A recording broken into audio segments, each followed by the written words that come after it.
Welcome to WEFM's 3 p.m. news. I am your presenter, Naressa Bostwick.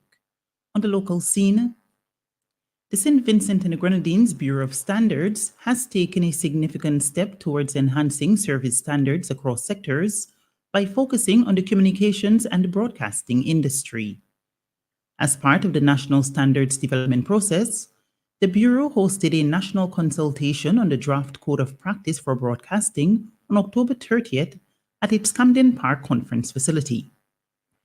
According to the Agency for Public Information API, the consultation aimed to offer clarity on the proposed document and gather input from a broad spectrum of stakeholders, including industry professionals, interest group, and the general public. Establishing this draft code represents this country's commitment to ensuring acceptable levels of service in broadcasting. St. Vincent and the Grenadines will host the 14th meeting of the Council of Ministers of the Caribbean Disaster Emergency Management Agency, CDEMA, at the Beachcombers Hotel on November 5th. The meeting is being hosted by the Ministry of National Security on behalf of the Government of St. Vincent and the Grenadines. The Council of Ministers meeting brings together Ministers of Disaster Management of CDEMA participating states. The main objective of the 14th meeting of the Council of Ministers is to secure policy-level decisions required by this governing body for the CDEMA system, which covers 20 participating states in the Caribbean region. In addition to the Council of Ministers meeting on Tuesday, the Caribbean Catastrophe Risk Insurance Facility, CCRIF, will join forces with CDEMA and the National Emergency Management Organization, NEMO, to convene its third IVAN Plus 20 Resilience Dialogue.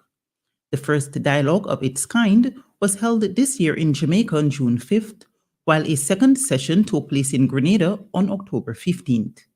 In 2007, CCRIF was formed as the first global multi-country risk pool. The back-to-back meetings on Tuesday will be preceded by a welcome reception and opening ceremony starting at 7 p.m. on Monday, November 4th, at the official residence of Prime Minister Dr. Ralph Gonsalves at Old Montrose. Activities to celebrate Tourism Month commenced this morning with a church service at the Kingstown Seventh-day Adventist Church. Tourism Month is celebrated annually from November 1st to 30th in St. Vincent and the Grenadines. This year's theme for Caribbean Tourism Month is One Caribbean Building a Resilient Future, highlighting our region's commitment to unity, recovery, and sustainable development. In St. Vincent and the Grenadines, activities will be held under the local public awareness slogan, Tourism is everyone's business, live it, love it, embrace it. Among the activities planned includes school visits, field trips, and an essay competition for primary and secondary schools. SVG Hotel and Tourism Association Star Quality Housekeeping Workshop, Tourism Choral Speech Competition on November 6th at Peace Memorial Hall, Conversations on Tourism, a media retreat, SVG Hotel and Tourism Association Restaurant Week from November 17th to 23rd, and the Tourism Award Ceremony on November 30th. In original news, the Organization of American States, OAS, officially approved a resolution to establish a joint working group to address poverty, inequality, and social exclusion across the Americas. The resolution was drafted, negotiated, and introduced by Antigua and Barbuda's Ambassador, Sir Ronald Sanders, to the organization's Permanent Council and the Inter-American Council for Integral Development, after which it was adopted by acclamation by all member states. The initiative aims to develop a comprehensive strategic plan for poverty eradication in the hemisphere within 90 days. According to the approved resolution, the working group will be mandated to develop both immediate poverty relief measures and long-term strategies to address inequality, access to resources, social protection, and inclusive economic growth, and will be open to all OAS member states with a representative from the OAS Secretary General's office. Caribbean Airlines has expressed support for Finance Minister Colm Imbert's recent announcement authorizing an offer to the Trinidad and Tobago Airline Pilots Association TTALPA to resolve ongoing salary negotiations. As per the statement from the minister issued on October 30, 2024, the offer comprises a 4% increase in salaries to cover the period September 2015 to August 2020.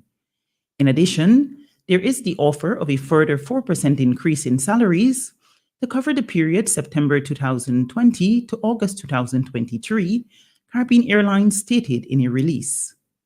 Caribbean Airlines remains optimistic that a satisfactory conclusion can be reached in this dispute, and all parties can direct their full focus to the continued success and growth of the airline, it stated.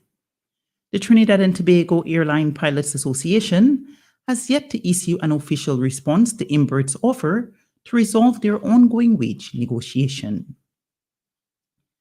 And finally in the news at this hour, jobs growth in the U.S. slowed sharply in October as hurricanes and the strikes disrupted the economy. Employers added 12,000 jobs last month, much lower than the 223,000 created in September, according to the Labor Department.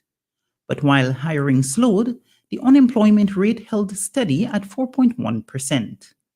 The closely watched figures, which give an indication about the strength of the U.S. economy, are the last to be released before Americans head to the polls on Tuesday to elect the country's next president.